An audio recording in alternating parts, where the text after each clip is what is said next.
Magandang umaga po uli. Ito si Maluti Kia ng Maltik.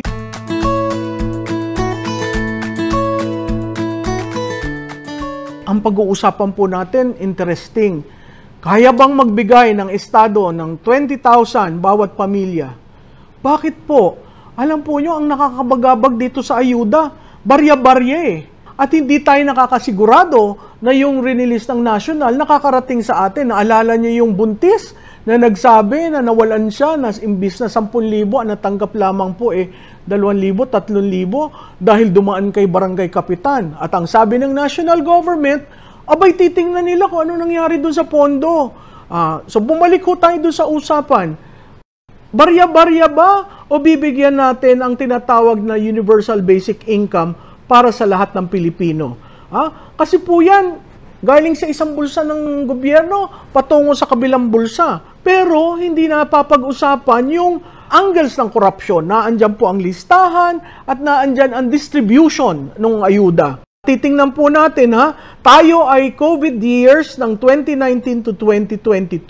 At ang sinabi ng mga ekonomista, kailangan ng 10 taon para makarecover ang Pilipinas sa level ng economic growth bago mag-COVID. So ano pong nangyari? Titingnan natin. Ang populasyon ng Pilipinas ay 115.6 million ng 2022. Ang total na ayuda para sa 2024, ay ba humawak kayo sa inyong mga upuan?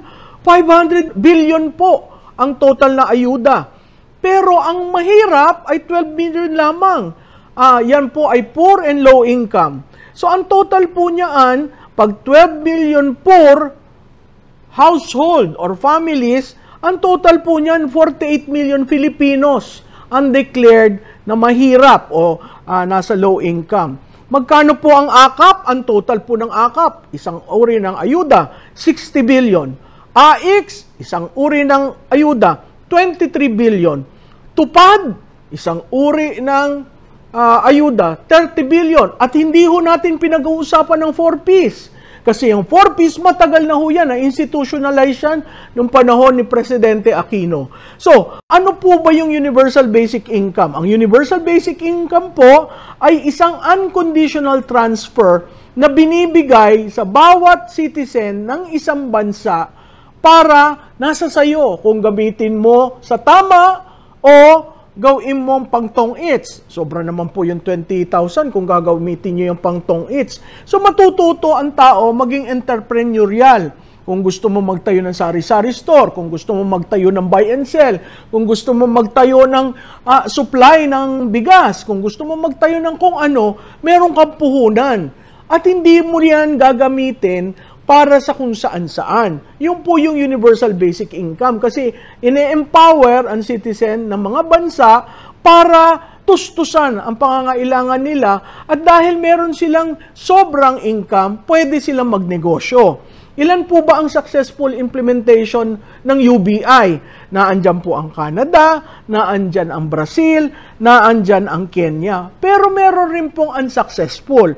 Yan po ang tinatawag ay yun sa Finland. Tinigil nila kung pwede, pero nakita nila ay medyo magkakaroon ng problema dahil tatanggap ka ba ng pondo o gagawa tayo ng job generation. No? Yan usually ang tinitingnan pag nagkakagipitan dahil wala kang pambili sa basic commodities.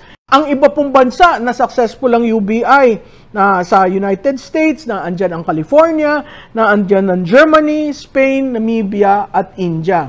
Kaya po ba na magbigay tayo ng UBI? Aba, dalawang bagay lang po ang sinasabi ko. Kung sa middle class, ibigay nyo na lang as tax credit, no? Para hindi ho lumiliit yung middle class, dumadami ang poor.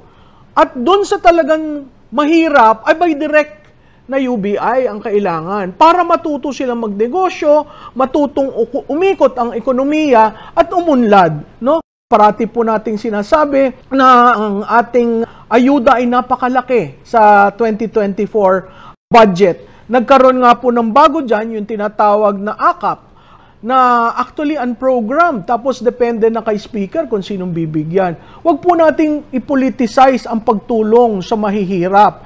Kasi hindi naman po yan patronage system ang kailangan. Kailangan natin silang tulungan para tumaas, para ang buong bansa maayos ang kinabukasan. Mahirap po yung gagawin nating patronage politics ang ayuda. Makikita po natin sa data ng PSA, 46.5% or 12.4 million ang middle class.